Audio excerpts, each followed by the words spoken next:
الله وبركاته. Okay. அல்ஹம்துலில்லாஹ் அல்ஹம்துலில்லாஹி நஹ்மதுஹு வ நஸ்தஈனுஹு வ நஸ்தக்ஃபிருஹு வ நு'மினு பிஹி வ நதவக்கலு அலைஹி வ நஊது பில்லாஹி மின் ஷுரூரி அன்ஃபுஸினா வ மின் ஸய்யிஆத்தி அஅமாலினா மன் யஹ்திஹில்லாஹு ஃபலா முضில்ல லஹு வ மன் யுضلில்ஹு ஃபலா ஹாதிய லஹு வ அஷ்ஹது அல்லா இலாஹ இல்லல்லாஹு வஹ்தஹு லா ஷரீக லஹு வ அஷ்ஹது அன்ன முஹம்மதன் அப்துஹு வ ரசூலுஹு அம்மா பஅத். கண்ணியத்திற்குரிய எல்லாம் வல்ல அல்லாஹ் ஜல்ல ஷானஹு தஆலாவின் நல்லடியார்களே, அல்லாஹுடைய பேரருளால் ஈமானுடைய கிளைகளை பற்றி அறிந்து கொள்வதற்காக நாம் எல்லாம் இங்கே குழுமியிருக்கிறோம். ஈமானுடைய கிளைகளிலே அல்லாஹுவை நம்புவது, அவனது வானவர்களை நம்புவது, வேதங்களை நம்புவது, அவனது தூதர்களை நம்புவது, இறுதி நாளை நம்புவது ஆகிய தலைப்புகளிலே இறுதி நாளை நம்புவது என்ற தலைப்பின் கீழ் பல செய்திகளை நாம் அறிந்து வருகிறோம். அதில் கடைசியாக நரகம், கெட்டவர்களுக்கு தீயவர்களுக்கு அல்லாஹ் ரப்புல் ஆலமீன் நரகம் என்ற ஒரு தண்டனையை ஏற்பாடு செய்திருக்கிறான். அதில் பலவிதமான படித்தரங்களை அல்லாஹ் ஏற்பாடு செய்திருக்கிறான் என்பதை இன்றைய தினம் நாம் பார்க்க இருக்கிறோம். நரகத்தை பொறுத்தவரை முதல்ல ஒரு விஷயத்தை நீங்கள் புரிந்து, ஒரு நரகத்துக்கு போகிறதுக்கு முன்னாடி இந்த மனிதன் இறந்த பிறகு அல்லாஹ் திரும்ப உயிர்ப்பிக்கப்படுவான், அல்லாஹ்வின் முன்னாடி நிறுத்தப்படுவான் என்ற அடிப்படையை நீங்கள் முதல்ல நம்பணும். நம்புறவங்களுக்கு தான் இது பயன் தரும். நான் அப்படி ஒரு திரும்ப எழுப்புதலே இல்லை, இந்த உலகத்தை தவிர வேற வாழ்க்கை இல்லை அப்படின்னு நினைக்கிறவர்களுக்கு நரகத்தை பற்றி எவ்வளவுதான் எச்சரிக்கை செய்தாலும் அது பயன் தராது. அப்போ அல்லாஹ் ரப்புல் ஆலமீன் ஒரு விஷயத்தை நாம் புரிந்து கொள்ள வேண்டும். நம்ம அல்லாஹ் கடவுளை நம்புகிறோம். அல்லாண்டா யாரு? சர்வசக்தி உள்ளவன். நினைச்சதையெல்லாம் செய்ய அவனுக்கு முடியும், அவனுக்கு முடியாது எதுவுமே இல்லை. இப்படி நம்ம கடவுளை நம்புறது உண்மையாக இருந்தால் அவனால் இறந்த மனிதர்களை திரும்ப உயிர்ப்பிப்பது பெரிய கஷ்டமானது இல்லை. இதை நம்பணும். இன்றைக்கு மனிதன் கூட இறந்து போன எத்தனையோ ஜீவராசிகளை அதனுடைய ஒரே ஒரு செல்லு கிடைச்சா போதும் உண்டாக்கிடலாங்கிறான். இந்த மனுஷன் என்ன செய்யறான்னு கேட்டா, ஒரு டினோசருடைய ஒரு செல்லு கிடைச்சுன்னு சொன்னா போதும், ஒரே ஒரு சின்ன ஒரு சத துண்டு கிடைச்சா போதும். முந்திதான் விந்து உயிரணுக்கள் தேவைப்படும். இப்போ ஒரு மரபணு இருந்தாலே போதும், அந்த மரபணுவை வைத்து அந்த உயிரினத்தை உண்டாக்கிட முடியும் என்ற அளவுக்கு இன்னைக்கு மனுஷன் உண்டாக்குறான். அதே மாதிரி இப்போ கால்நடைகள் சினை ஊற்றுவதற்காக வேண்டி கால்நடையுடைய விந்தை எடுத்து அதை பவுடர் ஆக்கி உரை விந்துண்டாக்கி அதை இன்ஜெக்ஷன் மூலமா ஆக்கி இவன் சந்ததியை ஆடு மாடுகளை என்ன செய்யறான்? பெருக்கிறான். அப்போ மனிதனுக்கு இதெல்லாம் முடியும் போது படைத்த ரப்புல் ஆலமீன் ஒன்றும் இல்லாமல் நம்மளை படைத்தவனுக்கு நம்ம திரும்ப உண்டாக்குறதுங்கிறது பெரிய கஷ்டம். மனுஷனே உண்டாக்க முடியுங்கிற மனிதனை அந்த மாதிரி ஒரு செல்லு கிடைச்சிருமையானால் திரும்ப உண்டாக்கிடுவான். அந்த மாதிரி மனிதனுக்கு அல்லாஹ் அந்த மாதிரி ஆற்றலை கொடுத்துருக்கும் போது அல்லாஹ்வுக்கு அது லேசானது, கஷ்டம் இல்லாதது என்பதை நீங்கள் ஆழமா நம்பணும். அதுக்கு பிறகு வருவோம். நரகத்தை பொறுத்த வரைக்கும் நரகம்னு சொன்னா முதல்ல விளங்கி கொள்ள வேண்டியது நெருப்பு தான். நரகத்துக்கு அல்லாஹ் திருமறை குர்ஆன்ல பல இடங்கள்ல பயன்படுத்துற வார்த்தை நார். நாருங்கிற வார்த்தை தான் யூஸ் பண்றான். நாருண்டா என்ன? நெருப்புன்னு அர்த்தம். நம்ம வீட்டில் உள்ள நெருப்புக்கு நார் தான் சொல்லுவோம். இப்ராஹிம் அலைஹிஸ்ஸலாத்துக்கு நெருப்பு குண்டத்தில் போட்டாங்க. யானாரு கூனி பர்தும் வ ஸலாமன் அலா இப்ராஹிம். இப்ராஹிமுக்கு குளிர் தரக்கூடியதாக நெருப்பை மாறிவிடு என்று அல்லாஹ் சொல்றான். நெருப்புக்கு தான் நரகம்ங்கிறது. அல்லாஹ் நரகத்தில் வேதனை செய்வான், நரகத்தில் வேதனை செய்வான்னு கேட்டா அதுல முழுக்க முழுக்க நெருப்பு தான் இருக்கும். வேதனை செய்வதில் நெருப்புக்கு நிகரான ஒன்று கிடையாது. அருவாள்னால ஒரு கையை வச்சுனா கூட பெரிய வேதனை கிடையாது. நெருப்புல போட்டு சுட்டா பெரிய வேதனை, நெருப்புல போட்டு வறுத்தா பெரிய வேதனை. அப்ப வெப்பத்துக்கு நிகரான ஒரு தண்டனை உலகத்திலேயே கொடுக்க முடியாது. அதான் பெரிய தண்டனை. அப்ப நரகம் என்பது என்ன விளங்கிக்க வேண்டும் என்று கேட்டால், அதுல முழுக்க முழுக்க அல்லாஹ் நெருப்பை தான் வைத்திருக்கிறான். அதுல சில தப்புகளுக்கு தகுந்தவாறு நெருப்பு கொஞ்சம் கூட நெருப்பு கொஞ்சம் குறைய வேண்டாம், அது பின்னாடி வருது. அப்படி ஏற்பாடு பண்ணியிருக்கானே தவிர நரகம்னு சொன்னா என்ன விளங்கிக்கிறது? நெருப்பு தான். ஒருவனை அல்லாஹ் நரகத்துக்கு போடுறான்னு சொன்னா நெருப்பில் தூக்கி போடுகிறான். இதை நம்ம விளங்கிக்கிறணும். இந்த நெருப்புல நீங்கள் என்ன மாதிரியான நெருப்பு என்று பார்த்தால், நெருப்புல நம்ம விறகு வச்சு எரிக்குவோம், அதான் எரியும். அல்லது விறகு கூட இந்த காலத்துல எரிகிறது கஷ்டமா இருக்குன்னு சொல்லிவிட்டு அதை விட லேசா எரியக்கூடிய கேஸுகளை நம்ம யூஸ் பண்ணிட்டு இருக்கிறோம். விறகு எரியது கூட கஷ்டமானது, பளிச்சுன்னு பிடிக்கக்கூடிய எவ்வளவு லேசாகிட்டே வந்துட்டோம். விறகுலேருந்து தாண்டி நம்ம கீழ் நோக்கி இறங்கிட்டு வந்தோம். ரொம்ப மென்மையான பொருள்களை வைத்து எரிச்சுக்கிட்டு இருக்கிறோம். கல்லை வச்சு எரிக்க முடியுமா? கல் இருக்குல்ல, பாறாங்கல். பாறாங்கல்ல விறகா யூஸ் பண்ண முடியுமா? முடியாது. அல்லாஹ் என்ன சொல்றான்னு கேட்டா, நரகத்தை பொறுத்த வரைக்கும் அதனுடைய எரிபொருள் என்னன்னு கேட்டா, வக்கூதுஹன் நாசு வல் ஹிஜாரா. அதனுடைய எரிபொருள் என்னன்னு கேட்டா, கற்களும் மனிதர்களும். மனிதன் வந்து தண்டனைக்காக எரிபொருளா யூஸ் பண்ண போறான். அப்ப இப்படி எரிக்கப்படுது. அதனுடைய உண்மையான எரிபொருள் என்னன்னு கேட்டா, கல்லு தான். பாறாங்கல்ல தூக்கி போட்டு, இப்ப நம்ம கூட சாதாரண நெருப்பை விட இந்த நிலக்கரி வந்து பாறாங்கல்லுக்கு நெருக்கமானது. நிலக்கரியினால் ஏற்படக்கூடிய வெப்பம் கூடுதலா இருக்கும் உங்களுக்கு. சாதா கரியை வச்சு நீங்க சமைக்கிறதை விட நிலக்கரியை வெப்பப்படுத்தினான்னு வைங்க, அதுல இருந்து வரக்கூடிய வெப்பம் ஜாஸ்தியா இருக்கும், சீக்கிரம் வெந்து போயிடும். அப்ப நிலக்கரியே இந்த மாதிரி இருக்கும்னு சொன்னா, பாறாங்கல்லே கங்காக ஆகி அது வந்து வெப்பத்தை கொடுக்குதுன்னு சொன்னா, அது பயங்கரமான நெருப்பா இருக்கும். அதனுடைய எரிபொருள்களாக அல்லாஹ் யூஸ் பண்ற என்னன்னு கேட்டா, அது வந்து வக்கூது 2:24 என்ன சொல்லிக்காருன்னா, வக்கூதுஹன் நாசு வல் ஹிஜாரா, மனிதர்களும் கற்களும் தான் அதுல வந்து எரிபொருள்களாக இருப்பார்கள் என்ற அளவுக்கு அந்த மாதிரி வச்சிருக்கிறான் அல்லாஹ். அந்த நரகத்திற்கு 7 வாசல்கள் அமைச்சிருக்கான். நரகம்ங்கிறது அது ஒரு ஒரு தனி ஏரியா. ஏரியான்னா அது அடைக்கப்பட்ட ஏரியா. அடைக்கப்பட்டதுனால தான் வாசல்னு வந்துட்டாலே அது அடைக்கப்பட்டுருச்சுன்னு அர்த்தம். எப்போ வாசல்னு எங்கெல்லாம் சொல்லப்படுதோ கவர் பண்ணா தானே வாசல்மீங்க. திறந்த வெளியா இருந்தா வாசல்னு வாசல் தேவை கிடையாது. அல்லாஹ் நரகத்தை பொறுத்த வரைக்கும் 15:44 சொல்றான், லஹா சப்அத்து அப்வாபின். நரகத்திற்கு 7 வாசல்கள் இருக்கின்றன. 7 வாசல் வழியாக செஞ்ச தப்புக்கு தகுந்த மாதிரி. இந்த வாசல் வழியா போறவன் அவன் ஃபர்ஸ்ட் கிளாஸ்ல போயிருப்பான், நரகத்துல ஃபர்ஸ்ட் கிளாஸ். இந்த இதுல போறவன் அடுத்ததுல இருப்பான், இந்த இதுல போறவன் அதுல இருப்பாங்கிற மாதிரி நிரந்தரத்துக்கு போறவங்க இப்படி அப்படின்னு சொல்லி 7 நுழைவாயில்களை, வாசல்களை அல்லாஹ் அமைத்திருக்கிறான். லிகுல்லி பாபின் மின்ஹும் ஜுஸ்உம் மக்சூம். ஒவ்வொரு வாசலுக்கும் அவர்களில் ஒரு குறிப்பிட்ட வகையராக்கள் இருக்கிறார்கள் என்று அல்லாஹ் சொல்றான். அல்லாஹ் இதை சொல்றான். வாசல் 7 எதுக்குன்னு கேட்டா, ஒவ்வொரு 7 வகையான தண்டனை தான் அல்லாஹ் கொடுக்க போறான்னு அர்த்தம். ஒவ்வொரு வாசல் இந்த வழியா போனா அந்த வெரைட்டி அது வேற மாதிரியா இருக்கும். இந்த வாசலுக்குள்ள போனா அந்த தண்டனை எல்லாமே நெருப்பு தான். அந்த தரத்துல கொஞ்சம் வித்தியாசமா இருக்கும். அதே மாதிரியான இப்ப சாப்பாடு ஹோட்டலுக்கு போறோம், ஃபர்ஸ்ட் கிளாஸ் மீல்ஸ்னு வச்சிருப்பான், 2வது உள்ளது இருக்குது, அப்புறம் லிமிட் சாப்பாடுன்னு இருக்குது, வாங்குற டோக்கன் இருக்கா, இந்த மாதிரி போய் சாப்பிட்றோம். சினிமா கோட்டையில் டிக்கெட் வாங்கும்போது கூட அது ஏசி இது ஃபர்ஸ்ட் செகண்ட் இப்போ தர டிக்கெட் வரைக்கும் போடுறீல்ல, அல்ல அதுவும் நரகம் தானே. இந்த சினிமா கோட்டை நரகத்துக்கு எப்படி பலதரமான டிக்கெட்டுகள் கொடுக்குறோமோ அந்த மாதிரி அல்லாஹ் என்ன செய்யறான், அந்த நரகத்திற்கு பலதரப்பட்ட தண்டனைகளை வச்சிருக்கோம். அதுக்கு 7 தாண்டி வருந்தது. என்ன கேட்டா, மனித குலத்தை நரகத்துக்கு போறவர்களை மொத்தமா 7ஆ பிரிச்சு 7 வகையா ஆக்கி இந்த வாசல் வழியா இவ்வளவு பேர் இருப்போம், இந்த வாசல் இவ்வளவு போன்ட்டான், மொத்தமா 7ஆ தான் பிரிச்சிருக்கிறான். அப்ப 15:44 சொல்றான், லஹா சப்அத்து அப்வாபின். நரகத்திற்கு 7 வாசல்கள் இருக்கின்றன. லிகுல்லி பாபி மின்ஹும் ஜுஸ்உம் மக்தூம். அதுல ஒவ்வொரு வாசலுக்கும் அவர்களில் ஒரு சாரார் இருக்கிறார்கள். மனிதர்கள்ல நரகத்துக்கு போகக்கூடியவர்கள்ல ஒவ்வொரு வெரைட்டியினர் இருக்கிறார்கள் என்று அல்லாஹ் சொல்லி காட்டுகிறான். இது வந்து 7 வகை இருக்குன்னு வழங்குது நரகத்துல. அது போக அந்த 7 வகையில அந்த 7 என்னென்னு அல்லாஹ் குர்ஆன்ல சொல்லல. 7 வகை இருக்குன்னு அல்லாஹ் சொல்றானே தவிர, முதல் வகை இது, இந்த மாதிரி வேதனை உள்ளது முதல் வகை, இந்த மாதிரி வேதனை உள்ளது 2வது வகைன்னு சொல்லல. ஒன்னே ஒன்னு அல்லாஹ் சொல்லி காட்டுகிறான். சூரத்து நிசா 4:145 இன்னல் முனாஃபிகீன ஃபி தர்கில் அஸ்வலி மினன் நார். நரகத்துல ரொம்ப மட்டமானது.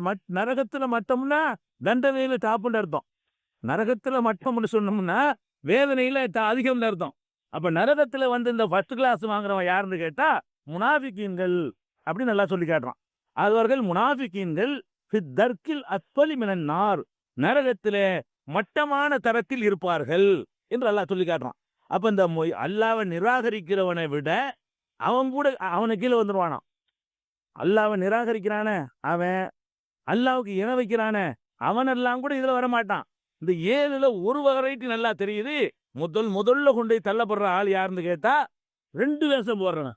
இங்க வந்தா உங்களை சேர்ந்த ஆளு, அங்க வந்தா உங்களை சேர்ந்த ஆளு. மூமீன்களை சேர்ந்தா வந்து சொல்றது காலு ஆமன்னா, நாங்கள் மூமீன்கள்ங்கிறது. ஒய்தா ஹலோ இலா ஷயாத்தீனியும் காலு இன்னாமாக்கும். அவங்க செய்தாங்க கூட சேர்ந்துக்கிட்டாங்கன்னா உங்களை சேர்ந்த ஆளுங்கிறது. இவங்க தான் நரகத்தில் இந்த 7 வாசல்ல இந்த முதல் தரம் இருக்கு பாருங்க, ஃபர்ஸ்ட் கிளாஸ், அதை அனுபவிக்க போறவங்க என்று அல்லாஹ் சொல்லி காட்டுகிறான். அப்ப இது ஒண்ணுதான் அந்த வெரைட்டியை சொல்லும் போது குர்ஆன்ல இருந்து கிடைக்குது. இது ஒண்ணு கிடைக்குது. அதே நேரத்துல கடைசியா உள்ளதும் கிடைக்குது. ஃபர்ஸ்ட்ல உள்ளவும் முனாஃபிக்குன்னு கிடைக்குது. கடைசியா உள்ளது என்னன்னு கேட்டா, கடைசியா உள்ளது என்னன்னா, இது ஹதீஸ்ல கிடைக்குது. பெருமானார் ஸல்லல்லாஹு அலைஹி வஸல்லம் சொல்றாங்க, மனிதர்கள்ல, நரகவாசிகள்ல ரொம்ப குறைந்த வேதனை செய்யப்படுபவன் யார் என்று சொன்னால், அந்த 7வதுல உள்ளவன். அவன் யார் என்று சொன்னால், அவனும் நரகத்துல தான் போடப்படுவான். ஆனால் சுத்தி அவன நெருப்புலாம் வந்து சுடாது. மொத்தமே நெருப்பாவெல்லாம் இருக்காது. அவனுக்கு அந்த தட்டுல என்ன செய்யப்படும் என்று கேட்டால், அவனுடைய காலுடைய அந்த அந்த இந்த பகுதி இருக்குல்ல, பாதத்துல பள்ளமா இருக்குமே, தரையில படாத பகுதி. இந்த பாதத்துல பள்ளமா இருக்குல்லங்க, அது என்ன சொல்றது? குதிகால் நல்ல இதா இருக்கும். உள்ளங்கால்னு வைங்களேன், உள்ளங்கை மாரி உள்ளங்கால். அந்த கால்ல உள்ளங்காலில் நெருப்பு கங்கு வைக்கப்படும். அதனால் மூளை கொதிக்கும். இதுதான் குறைஞ்ச வேதனை. இவன் வந்து ரொம்ப சின்ன சின்ன தப்பு பண்ணியிருப்பான்ல, மூமினாவும் இருந்து கொண்டு சின்ன சின்ன தப்பு பண்ணியிருப்பானே, இந்த 7வது வாசல்ல இவன் போவான். இவனை கடைசியா முதல் வாசல்ல போறவன் முனாஃபிக்குன்னு தெரியுது. கடைசி வாசல்ல போறவன் யாருன்னு கேட்டா, அவன் வந்து மூமினா இருப்பான், எல்லாம் செஞ்சிருப்பான், சில்லற தப்புகள் பண்ணியிருப்பான். அதுக்கு அல்லாஹ் பனிஷ்மெண்ட் கொடுக்கும்போது மொத்தமா போட்டு உருட்டி எடுக்காம நெருப்புல, இவனை என்ன செய்வான் அல்லாஹ்? நெருப்பினாலான ஒரு கங்கை அந்த உள்ளங்காலில் வைப்பான். 2 பாதத்திலையும் வைப்பான். அந்த வைக்கும் பொழுது அது அந்த நீங்க சாதாரண நெருப்பு வச்சா உள்ளங்கால் மட்டும் தான் சுடும். அதை வச்சுக்கிட்டே இருக்கிறான் அல்லாஹ். வச்சு எடுக்கிறது இல்லையே. அதாவது வைக்கிறான்டவுனே இவ்வளவுதானே நிற்க கூடாது. அதை வச்சுக்கிட்டே இருக்கிறான். அவனுக்கு தான் நீங்க நெருப்பு கங்கு இருக்குது, தொட்டு தூக்கி போட்டுடலாம். யார் வேணா கையில எடுத்து போடலாம் கங்கை. அது கையில வச்சுக்கிட்டே இருக்கலுமா? அப்ப உள்ளங்கால்ல வைக்கிற அந்த நெருப்பு வச்சுக்கிட்டே இருக்கும். அதுல மூளை கொதிக்கும். கீழே இங்க வச்சா மேல மூளை கொதிக்கும். இதான் குறைஞ்சதுங்கிறான்ல. இந்த குறைஞ்சது தாங்க இயலுமா? அப்ப குறைஞ்சது இதுதான் என்று சொன்னால், அதுக்கு மேல மத்ததெல்லாம் இருக்குது. அதான் 7 வாசல்ங்கிறது. 7 வகையான வெரைட்டிகளை அல்லாஹ் ஏற்படுத்தி இருக்கிறான். இதுல குறைஞ்சது என்னன்னு கேட்டா, இந்த மாதிரி வந்து மூளை கொதிக்கும். கீழே வைக்கிறதுனால மூளை கொதிக்கும் என்று பெருமானார் ஸல்லல்லாஹு அலைஹி வஸல்லம் சொல்லியிருக்கிறாங்க. இதுக்கு வந்து ஹதீஸ்ல ஆதாரம் இருக்கிறது. அதுக்கப்புறம் இன்னும் இப்ப நரகத்தினுடைய தன்மை என்னன்னு கேட்டா, நரகத்தினுடைய தன்மை உள்ள கிடக்கிற தண்டனை 2வது வருவோம். நரகத்துக்குள்ள போன உடனே நரகம் என்ன செய்யுமா? எப்ப பார்த்தாலும் அது நெருப்பு தானே. நெருப்பு எரியும் போது நீங்க தீப்பிடிக்கிறத பார்த்திருக்கிறீங்களா? ஒரு 1000 குடிச்சா ஒன்னா தீப்பிடிச்சு எரியுமே. எரியும் போது அங்க தூரத்தில் நின்று அணைக்கிறதுக்கு போயிருந்தீங்கன்னு சொன்னா, அதுக்குன்னு ஒரு தனி சத்தம் வரும். ஒரு சத்தம் வரும். இந்த நெருப்பு எரிஞ்சுக்கிட்டு இருக்கும் பொழுதும், அந்த காத்து அதுல வீசும் பொழுதும், அதுல தனியான நெருப்பு இதுக்கே ஒரு தனி இரைச்சல் கேட்கும். கிட்டத்துல நின்று பார்த்துருந்தீங்கன்னா, வீட்டுல சோறாக்கும் போது நெருப்புக்கெல்லாம் போய் கேட்காது. ஒரு 1000 10,000 குடிசையில் எரியணும். அந்த இடத்துல நின்று பார்த்தோம்னு சொன்னா, அதுக்குன்னு ஒரு பயங்கரமான சத்தம் இருக்கும். பெரிய நெருப்புகளுக்கு அப்படி சத்தம் இருக்கும். அல்லாஹ் சொல்லி காட்டுகிறான், இதா உல்கு ஃபீஹா கமிஉ லஹா ஷஹீகன் உஹிய தஹூர். அந்த நரகத்தில் இவர்கள் போடப்படும் பொழுது அது கொதித்து கொண்டிருக்கிற சத்தத்தை, அந்த சத்தத்தை கூட அல்லாஹ் என்ன செய்யறான்னா, கழுதையினுடைய கனைக்குதல் போன்ற கழுத சத்தம் இருக்குல்ல, அந்த மாதிரியான ஒரு சத்தத்தை அவர்கள் செவிமடுப்பார்கள். இப்ப நரகத்திலிருந்து அந்த நெருப்பு எரிகிறது, உயிர்ந்து எரியும். அந்த எரியிற சத்தம் எப்படி இருக்கும்னு கேட்டா, கழுத கனைக்கிற மாதிரி ஒரு பயங்கர சத்தமா இருக்கும். பயங்கரமான சத்தமா நெருப்பு வீசுது. பயங்கரமா வீசிக்கிட்டு இருக்குது. அந்த மாதிரியான இப்ப உதாரணமா நீங்க இந்த கேஸ் வெல்டிங் எல்லாம் பண்றாங்க பாத்தீங்களா? அதுல நெருப்பு வருதுல, சாதாரணமா எரியறதுக்கும் அந்த கேஸ் வெல்டிங் பண்ணும்போது, அல்லது கேஸ்லயே இந்த இரும்பெல்லாம் அறுப்பாங்களே, அதெல்லாம் அறுக்கிற இடத்துல பாத்தீங்கன்னா, அதுல வர்ற நெருப்புடைய வேகம் இருக்கு பாத்தீங்களா? அந்த மாதிரி பெரிய இடத்துல வந்துச்சுன்னா பீச்சு அடிச்சா என்ன செய்யும்? பயங்கரமான சத்தம் இருக்கும் என்று சூரத்துல் முல்க்ல தபாரக்கல்லதி சூறாவுல அல்லாஹ் ரப்புல் அதாவது 67வது சூறாவுல 7வது வசனத்துல சொல்றான். அதே மாதிரி இதா ரஅத்துஹும் மின் மகானின் பஈதின் சமிஉ லஹா தகய்யுலன் வ ஸஃபீரா. இவர்கள் தூரத்திலிருந்து அதை பார்த்தார்களேயானால், நெருப்பை ஒரு பேச்சுக்கு தூரத்திலிருந்து பார்க்கிறது, தூரத்திலிருந்து பார்த்தார்களேயானால் தூரத்தில் இருக்கிறவனுக்கு அதனுடைய சத்தம் விளங்கும். நரகத்தினுடைய இரைச்சல், அது எரிகிற வேகம் எவ்வளவு வேகமா எரியுதுன்னு சொன்னா, ஒரு குண்டு போட்ட மாதிரி ஒரு கழுத கத்துற மாதிரி பயங்கர சத்தமா இருக்கும் என்று சொல்றான்னா, எதுக்கு சொல்றான்? நெருப்புல இருந்து சத்தம் வருதுன்னா என்ன அர்த்தம்? அவ்வளவு எரியுதுன்னு அர்த்தம். அதுல மைக்கா வச்சிருக்குது. நெருப்புல சத்தம் வருதுன்னு கேட்டா, எரியிற கேஸ் எரியும் போது சத்தம் வருது இல்லைங்க. கேஸ் லைட், இந்த பெட்ரோமாக்ஸ் பார்த்திருக்கீங்களா? பெட்ரோமாக்ஸ் லைட் எரியும் போது அதுல சத்தம் வரும். சாதாரண லைட்ல வந்து சத்தம் வராது. இந்த பெட்ரோமாக்ஸ் லைட் பார்த்துருக்கீங்கல்ல, அதுல சத்தம் வரும். அப்ப அந்த மாதிரி வந்து வேகமா நெருப்பு பீய்ச்சுற இடங்கள்ல எல்லாம் சத்தம் வந்து வரத்தான் செய்யும். இந்த பெட்ரோல் பங்க் சத்தமே இவ்வளவு கடுமையான நெருப்பு அந்த இடத்துல வருதுன்னு சொன்னா, அதை விட பல்லாயிரம் மடங்கு வேதனை அந்த நெருப்பு எரிஞ்சா தான் கழுத கத்துற அளவுக்கு சத்தம் கேட்கும். அந்த மாதிரி சத்தம் கேட்கும் என்றெல்லாம் சூரத்துல் ஃபுர்கான்ல 25வது சூறாவுல 12வது வசனத்துல சொல்றான். இந்த நரகத்திற்கு அல்லாஹ் வந்து காவலர்களையும் நியமித்திருக்கிறான் நரகத்திற்கு. அதுல ஒரு தலைமை காவலர், அவருக்கு கீழே பணியாற்றக்கூடிய காவலர்கள் என்று சில காவலர்களை நியமித்திருக்கிறான். அந்த தலைமை காவலருக்கு பேர் தான் மாலிக். ஏற்கனவே மலக்குகளை நம்பும்போது சொல்லும் பொழுது கூட மாலிக் என்ற பெயரில் நரகத்திற்கு ஒரு காவலர் இருக்கிறாரு. மற்ற மலக்குக்கெல்லாம் பேர் தெரியல, ஒரு சில 2-3 மலக்கு தான் பேர் கிடைக்குது. அதுல வந்து மாலிக் என்பவர் ஒருத்தர் இருக்கிறாரு. அது எங்க இருக்கு நீங்க பார்க்கலாம். 43வது சூறாவுல 77வது வசனத்துல குர்ஆன்ல எல்லாம் சொல்லி காட்டுகிறான். ஒனாதவ், நரகவாசிகள் எல்லாம் கூப்பிடுவார்கள், யா மாலிக்கு, மாலிக் தான் அந்த நிர்வாகி. அவரை கூப்பிட்டு சொல்லுவாங்க, லியக்லி அலைனா ரப்புக்க, எங்கள் இறைவன், உமது இறைவன் எங்களுக்கு எதிராக தீர்ப்பளிக்கட்டும் என்று அவர்கள் சொல்வார்கள் என்று இந்த 43, 77 எல்லாம் சொல்லி காட்டி நரகத்தினுடைய காவலராக மாலிக் இருப்பார் என்பதை சொல்லுகிறார். ஹதீஸுகள்லையும் மாலிக் என்பவர் மேராஜுக்கு போன ஹதீஸ்ல மாலிக் என்பவர் நரகத்தினுடைய அந்த காவலராக இருந்ததை நபி ஸல்லல்லாஹு அலைஹி வஸல்லம் பார்த்ததாக சொல்கிறார்கள். இது போக ஒரு 19 நரகத்தினுடைய அதாவது மெயின் நிர்வாகி மாலிக். இது போக 19 காவலர்கள் இருக்கிறாங்க மொத்தம் நரகத்திற்கு. அது ஒரு அர்த்தத்தோடு தான் நான் வைத்திருக்கிறேன் எல்லாம் சொல்லி காட்டுறான். அலைஹா திஸ்அத் அஷர், அந்த நரகத்தின் மீது 19 வானவர்கள் இருக்கிறார்கள். ஒமா ஜஅல்னா அஸ்ஹாபன் நாரி, நரகத்தின் காவலர்களாக இல்லா மலாயிகத்தன், வானவர்களைத்தான் நாம் ஏற்படுத்தி இருக்கிறோம். ஒமா ஜஅல்னா இத்தத்தஹும் இல்லா சித்ரத்தன், அவர்களுடைய எண்ணிக்கையை ஒரு சோதனையாகத்தான் ஆக்கியிருக்கிறோம் என்று எல்லாம் சொல்லி காட்டுகிறான். அதாவது 19 வானவர்கள் நரகத்தின் மீது இருக்கிறார்கள் என்று சொல்றான். இந்த இடத்துல இது சம்பந்தப்பட்ட சில பேர் சிரிக்கிறதுனால அது சொல்லிட வேண்டியிருக்கு. என்ன சொல்ல வேண்டியிருக்குன்னு கேட்டா, இந்த அலைஹா திஸ்அத் அஷர்ங்கிற இருக்குல்ல, அதன் மீது 19ங்கிறது இது நரகத்தினுடைய காவலர்களை பற்றி எல்லாம் சொல்றான். இந்த ரசாது கலிபான்னு ஒருத்தன் வந்து என்ன செஞ்சான், அலைஹா திஸ்அத் அஷர்னா அலைஹானா குரானா, அதன் மீதுனா குரானின் மீது 19 இருக்கிறது நம்ம அர்த்தம் செய்யறான். அலைஹாண்டா குரான்டா, ஹாண்டா அதுன்னு அர்த்தம்ங்க. அலாண்டா மீது, அலைஹாண்டா அதன் மீது, அதன் மீது 19 இருக்கிறது அப்படின்னு சொல்லிட்டு இவன் என்ன பண்ணா, அதன் மீது 19னா குரான்ல 19 கொண்டு முத்திரையிடப்பட்டிருக்குது அப்படின்னு சொல்லி ஒவ்வொரு இதையா ஆராய்ச்சி பண்றாங்களாம். என்ன ஆராய்ச்சி? பிஸ்மில்லாஹிர் ரஹ்மானிர் ரஹீம்ன்ற எழுத்து இருக்குது, அது மொத்தம் வந்து 114 இடத்துல வருது குரான்ல. அது வந்து 19ஆல என்ன செய்யும், வகுப்படும். அதனால வந்து 19ஆல வந்து வகுப்படுது. 19 கட்படுத்தப்பட்டிருக்கு. பிஸ்மில்லாஹிர் ரஹ்மானிர் ரஹீம்ன்ற எழுத்தை கூட்டினீங்கன்னா அது வந்து 786 வரும். அது வந்து 19ஆல என்ன செய்யும், அது வகுப்படும். இப்படின்னு சொல்லிட்டு சில 19 வர்ற மாதிரி சில நம்பர்கள் எல்லாம் காட்டி இதை நான் கண்டுபிடிச்சேன் அப்படின்னு சொல்லி ஒரு கிறுக்கம் வளர்னான் நம்ம ரஷாது கலீபா. அதனால நான் ஒரு தூதர்ந்து வேற சொன்னேன் அந்த ஆயத்தை வச்சுக்கிட்டு.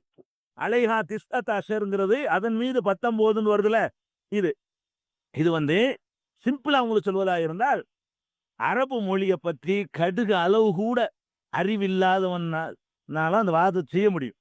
அரபு மொழியை அறிஞ்சி இருந்தால் அவனால் இந்த வாதத்தை செய்யவே முடியாது.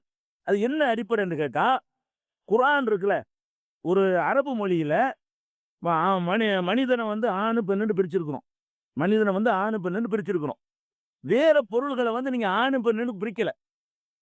ஆடு மாடை கூட என்ன செய்யல, ஆணு பெண்ணுக்கு ஆடு கிடாய் வந்துச்சுன்னா கிடாய் வந்தான்டா சொல்லுவீங்க, சொல்ல மாட்டீங்க. மனுஷனுக்கு மட்டும்தான் அவன் இவன் பயன்படுத்துவீங்களே தவிர, கழுத ஆண் கழுதை வந்தாலும் கழுதை வந்தது, பொட்ட கழுதை வந்தாலும் கழுதை வந்தது தான். கழுதை வந்தாள், கழுதை வந்தான் என்று சொல்ல மாட்டோம். இந்த ஆணு பெண்ணை எல்லாம் மனிதனுக்கு மட்டும்தான் நம்ம யூஸ் பண்ணுவோம் தமிழ் மொழியில. தமிழ் மொழியில நீங்க எப்படி வச்சிருக்கீங்கன்னு கேட்டா, மனிதனுக்கு மட்டும்தான் யூஸ் பண்ணுவீங்க. மனிதனை தவிர மற்ற உயிரினத்துக்கு நீங்க என்ன செய்ய மாட்டீங்க, அதுங்கிறத யூஸ் பண்ணிடுவீங்க. வந்தது போனது தான். ஆம்புல குதிரையா இருந்தாலும் வந்தது, பொம்புல குதிரையா இருந்தாலும் வந்தது. ஆம்புல ஆடா இருந்தாலும் வந்தது, பொம்புல ஆடா இருந்தாலும் வந்ததுன்னு சொல்லிடுவீங்க. வந்தால்னு பிரிக்க மாட்டீங்க.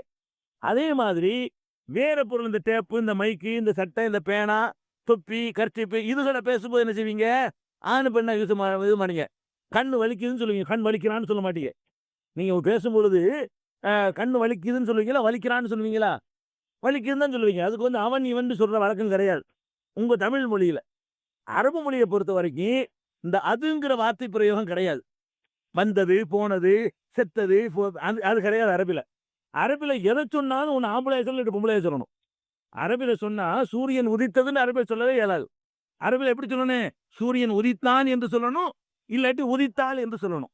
இந்த மாதிரி தான் அரபில பேச முடியுமே தவிர அரபில இந்த மூணாவது கிடையாது. நம்ம என்ன செய்யறோம்? ஆம்பளைக்கு வந்தான், பொம்பளைக்கு வந்தால், ஆறு வந்தது. மூணு வச்சிருக்கிறீல்ல. அவன் என்ன செய்வான்னு கேட்டா, சில உயிரினங்களை, சில பொருள்களை ஆண்பாலாக்கி வச்சிருக்கிறான், சில பொருள்களை பெண்பாலாக்கி வச்சிருக்கிறான். ஆண்பாலுக்கு உள்ளதை அந்த ஆண்பாலா தான் ஆம்பளை மாதிரி தான் யூஸ் பண்ணுவான். பெண்பாலா உதாரணமா கை இருக்குல்ல, கை வந்து பெண்பாலா யூஸ் பண்ணுவான். கை உடைந்தால்னு தான் சொல்லுவான். கை உடைந்ததுன்னு சொல்ல மாட்டான். அரபில சொன்னா எப்படி சொல்லுவான்? என் கை உடைந்து விட்டால், இல் போட்டு சொல்லுவான். அப்படிதான் சொல்லுவான். மூக்கு உடையும் போது செய்வான், மூக்கு உடைந்து விட்டான்பான். அரபில கரெக்டா அர்த்தம் செய்யறதா இருந்தா, அரபில உள்ளதுக்கு நீங்க கரெக்டா அர்த்தம் செய்யறதா இருந்தா எப்படி சொல்லணும்? மூக்கு உடைந்து விட்டான் என்று சொல்லணும். கை உடைந்து விட்டு, அப்படிதான் அரபில இருக்கு, ரெண்டு தான் இருக்கும். அந்த மாதிரி எல்லாத்துலயும் ஆண்பால் பெண்பால் இருக்கு. சூரியன், சந்திரன், வானம், பூமி. பூமியை பெண்பாலை யூஸ் பண்ணுவாங்க. பூமி என்ன செய்வாங்க? அருள் முத்தத்து, பூமி வந்து நீட்டப்பட்டால். நம்ம தமிழுக்காக நீட்டப்பட்டதுன்னு உங்களுக்கு சொல்லிக்கிறோம். தமிழ் மரபுல அப்படி இல்லாத காரணத்தினால நம்ம என்ன செய்யறோம்? தமிழுக்கு தகுந்த மாதிரி அர்த்தத்தை மாற்றி செஞ்சுக்கிறோம். அரபில் எப்படி சொல்லுவாங்கன்னு கேட்டா, இத சம்சு குவிரத், சூரியன் வந்து சுருட்டப்படும் பொழுது, அங்க சுருட்டப்படும் பொழுதுங்கிற இடத்துல பொம்பளையை தான் யூஸ் பண்றான். குவிரன்னா ஆணு, குவிரத்துனா பெண்ணு. இப்படியாக எல்லாம் யூஸ் பண்றான். அந்த மாதிரி இப்ப குர்ஆன் என்பது அரபியில ஆண்பாலாக பயன்படுத்தப்படும். குர்ஆன்ல என்ன இருக்கு? ஆண்பாலாகத்தான் அரபியில யூஸ் பண்ணப்படும். குர்ஆன் முழுசு அப்படித்தான் யூஸ் பண்ணப்படுது. குர்ஆனை சொல்லும் போது அவன் என்றுதான் சொல்லணுமே தவிர அவள் என்று சொல்லக்கூடாது அரபில. குர்ஆன் தமிழ்ல வந்து அதுன்றீங்க உங்களுக்கு வழங்க மாட்டேங்குது. அதனால உங்களை ஏமாத்திட்டு போயிடுறான் அவன். இங்க எல்லாம் என்ன செய்யறான்னு, இப்ப நரகம் இருக்குல்ல, நரகத்தை சொல்ற இடத்துல எல்லாம் பெண்பால தான் யூஸ் பண்ணப்படும் குர்ஆன்ல. நரகத்தை சொன்னால் நரகம் வந்து எரிந்ததுன்னு சொல்ல மாட்டாங்க, நரகம் எரிந்தால் அப்படிதான் சொல்லுவாங்க. அப்ப அரபிகளை பழக்கமே அப்படித்தான்.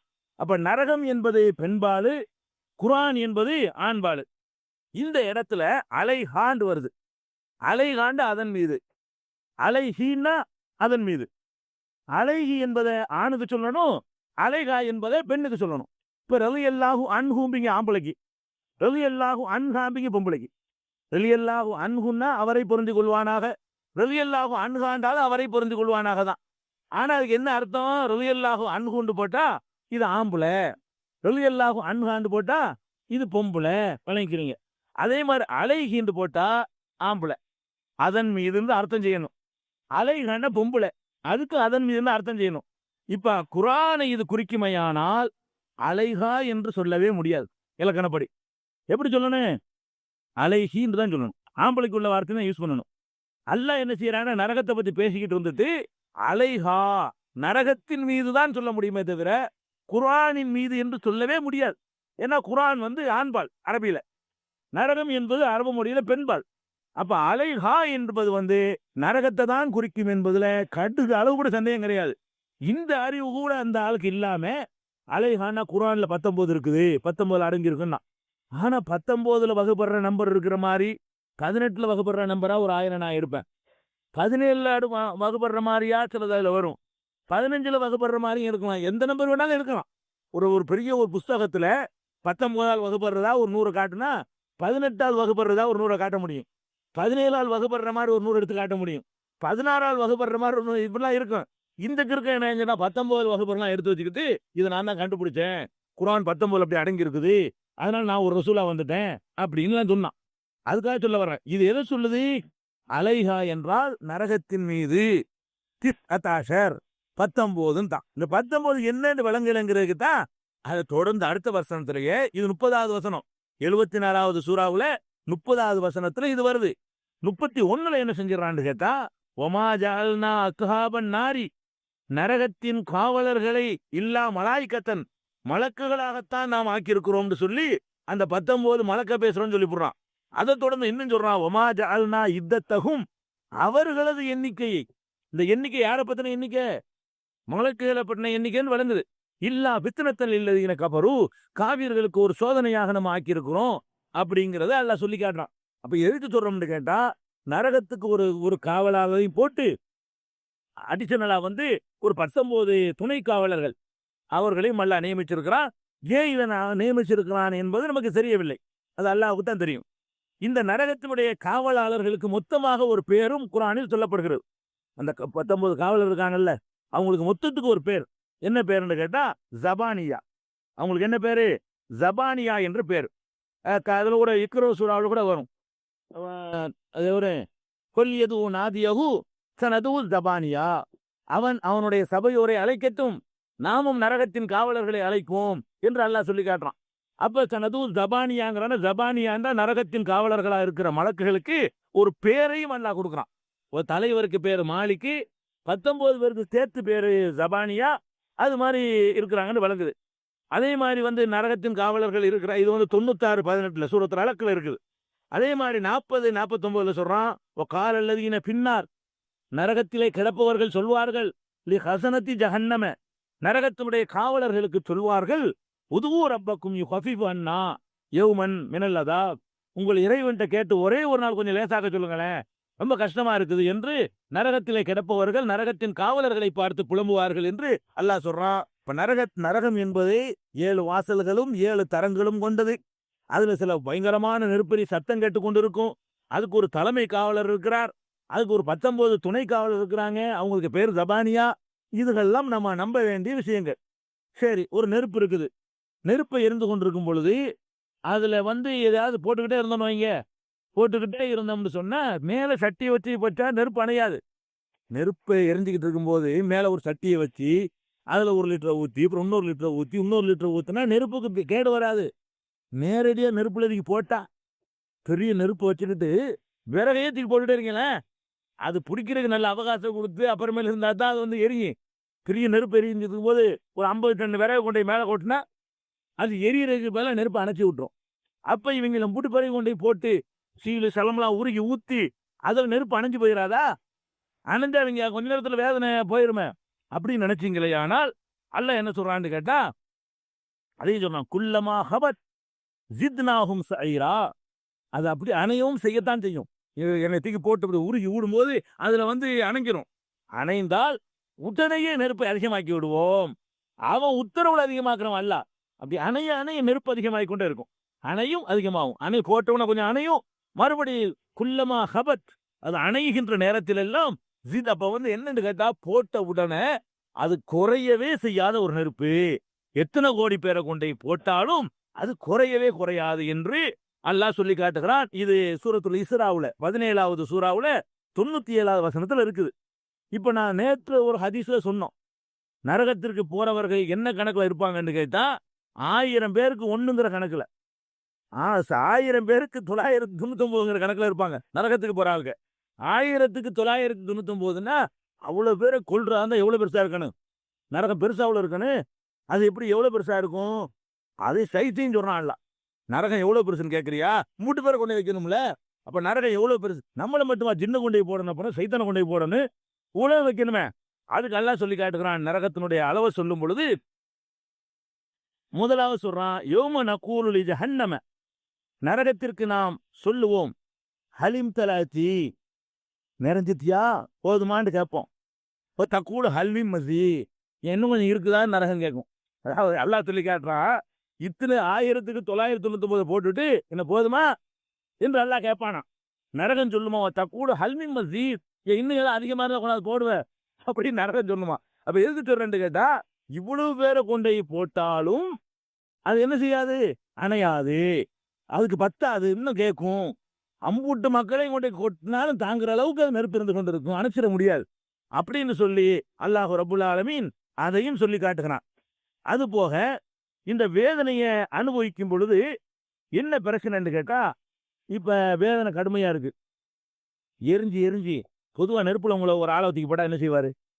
நெருப்புல கொண்டு போய் ஒரு ஆளை கொண்டு போய் போட்டோம்னா என்ன ஆகும்? மண்ணனே ஊத்திக்கிட்டு குளிக்கிறேங்கிறான், தீ குளிக்கிறேங்கிறான், கறிக்கட்டையா போயிடுறான். அப்ப நெருப்புங்கிறது ஒரு மனிதனை ஒரு லிமிட்டுக்கு மேல போனா சாகடிச்சு போடும். அவன் அதான் நடக்க போறது. அப்ப நெருப்புல போட்டவன செத்து போயிட்டா என்ன செய்யறது இவன் அப்படின்னு நினைச்சீங்கன்னா, சாவ மாட்டானாம். அல்லாஹ் சொல்லி காட்டுகிறான், இன்னஹு மையத்தி ரப்பஹு முஜ்ரிமன், குற்றம் புரிந்தவனாக யார் இறைவனிடத்தில் வருகிறானோ, ஃபைன்னலஹு ஜஹன்னம், அவனுக்கு ஜஹன்னம் நரகம் இருக்கிறது, லா யமூத்து ஃபீஹா வலா யஹ்யா, அதிலே வாழவும் மாட்டான் சாகவும் மாட்டான். சாகவும் மாட்டான், அதுக்கான சுகமா வாழவும் மாட்டான்.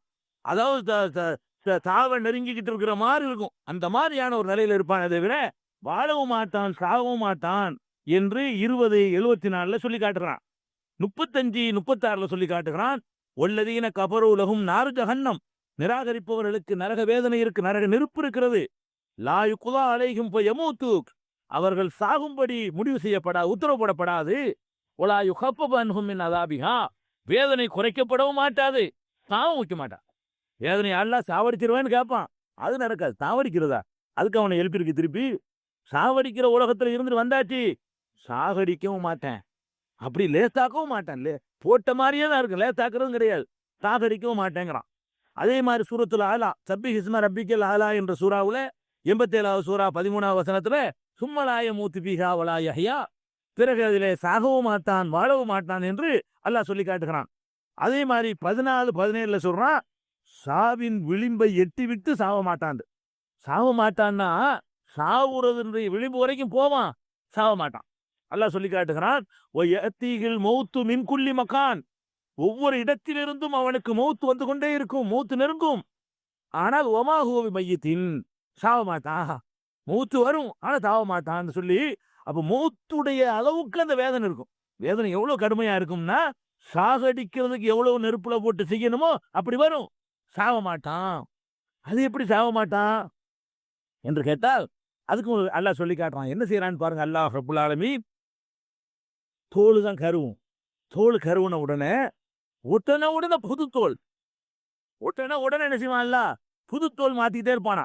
இன்னல்லதீன கஃபரூ பி ஆயாத்தினா, நம்முடைய வசனங்களை யார் நிராகரிக்கிறார்களோ, சௌப நுஸ்ரீஹிம் நாரா, அவர்களை நரகத்தை நுழைப்போம், குல்லமா நலிஜத்து ஜுலூதுஹும், அவர்களுடைய தோள்கள் கருகும் பொழுதெல்லாம், பத்தல் நாகும் ஜுலூதன் கைரஹா, அதை இல்லாத வேறு தோலை அவர்களுக்கு மாற்றுவோம், லியதூகுல் அதாப், அதாபை சுவைப்பதற்காக வேண்டி தோல் மாற்றுவோம் என்று அல்லாஹ் சொல்லி காட்டுகிறான். அப்ப அதனாலதான் அவன் தாவுறது இல்லை. அதாவது தோலை கருவை விட்டுட்டோம்னா அப்படி கருவி கட்டையா போயிருவானே, தோலை மாத்திக்கிட்டே இருப்பான். எதுக்கு? அதுல இன்னொரு விஷயம் இருக்குது. இந்த ஆயத்தை பார்த்துட்டு ஒரு ஆள் இஸ்லாத்துக்கு வந்தார். உங்களுக்கு நமக்கு நரகத்திலேயே நமக்கு நம்பிக்கை வரமாட்டேங்குது. இந்த ஆயத்தை படிச்சு பார்த்துட்டு ஒரு சயின்டிஸ்ட் அவன் என்ன பண்ணான், இவ்வளவு அறிவியல் உண்மையை சொல்ல, அல்லாஹ் என்ன செய்யறான்னா, இந்த நரகத்துல போட்ட உடனே தோல் கருவுன்னு வேற தோலை மாத்துவோங்கிறான். அது எதுக்கு சொல்றான், அது காரணம் சொல்றான், அது எதுக்குள்ளாதா வேதனையை உணர்வதற்கு தோலை மாத்தணும் அப்படிங்கிறான். இப்ப விஞ்ஞானிகள் எல்லாம் கண்டுபிடிப்பு என்ன தெரியுமா, மனிதன் வேதனையை உணரக்கூடிய நரம்புகள் எல்லாம் தோல்ல தான் இருக்கு.